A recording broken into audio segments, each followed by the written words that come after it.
Bismillahirrahmanirrahim. Kemudian pertanyaan yang ke-10, Ana mau nanya, apakah semua jenis musik itu haram? Kita katakan, adakah jenis musik yang halal? Ya, enggak ada jenis musik yang halal dalam Islam. Kalaupun ada yang menghalalkannya itu hanyalah para orang-orang yang tidak mengerti tentang Islam, tidak mengerti tentang sunnah, tidak mengerti tentang petunjuk Al-Quran dan sunnah.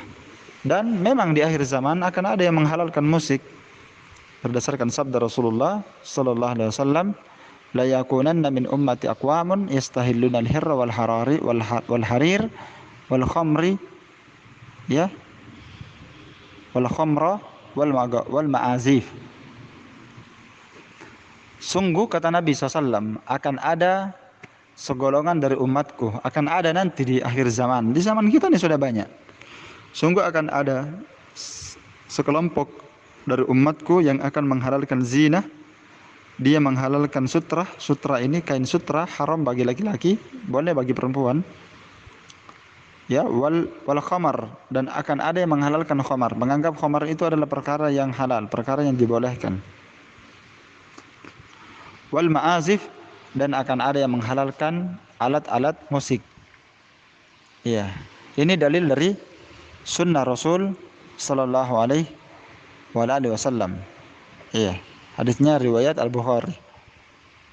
Dan datang dalam hadis ayat Al-Qur'an dalam surah Luqman ayat 6, wa minan nasi may yashtari lahwal hadis. Di antara manusia ada yang mempergunakan perkataan yang tidak berguna.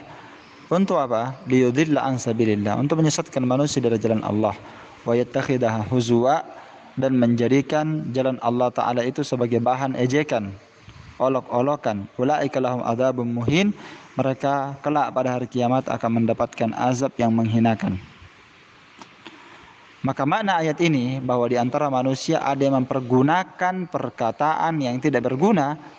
Sahabat Abdullah bin Mas'ud mengatakan bahwa yang diinginkan dengan perkataan yang tidak berguna di dalam ayat ini dan pelakunya diancam dengan azab menghinakan, yang diinginkan pada ayat ini adalah musik, kata beliau. Yaitu mereka mempergunakan perkataan yang tidak berguna, yaitu menggunakan musik. Ya. Tayyib.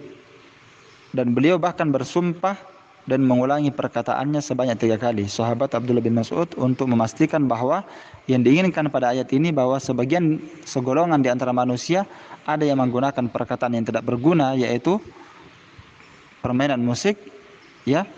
Dan mereka dengan permainannya itu menjadikan jalan Allah Ta'ala sebagai bahan ejekan, bermain-main dengan agama Allah Ta'ala. Dianggap sebagai bentuk bermain-main dan mempermainkan agama Allah. Maka bagi mereka adzabun muhin, azab yang menghinakan. Apalagi di zaman kita ini, ya, manusia ada yang mengatasnamakan nyanyian ini sebagai bentuk dari agama, dan ini adalah akidah orang-orang sufi yang mungkar. Dan yang ada sekarang ini yang lebih keren lagi, dan ini sangat menjijikkan sekali, ya lagu-lagu tentang Aisyah radhiyallahu taala anha, seakan-akan menggambarkan Aisyah radhiyallahu taala anha itu dengan lagunya, walaupun dia gambarkan Aisyah dengan baik, tapi dia menyanyikan seperti itu adalah kefasikan. Ya, itu adalah kefasikan, menggambarkan Nabi SAW dan istrinya dengan melalui lagu dan nada. Ya, inilah bentuk kefasikan, kemungkaran, ya, wajib diingkari dalam hati. Tidak boleh justru kita senang kepadanya. Kalau kita senang kepadanya dan senang mendengarnya, berarti kita ridho dengan hal itu. Ya, dan kita walaupun kita tidak berbuat, maka kita bisa dihukumi sama dengan orang yang menyanyi itu. Kalau kita ridho, kita senang dengan nyanyiannya, maka kita sama dengan orang yang menyanyi tersebut. Wallahu ta'ala a'lam bishawab.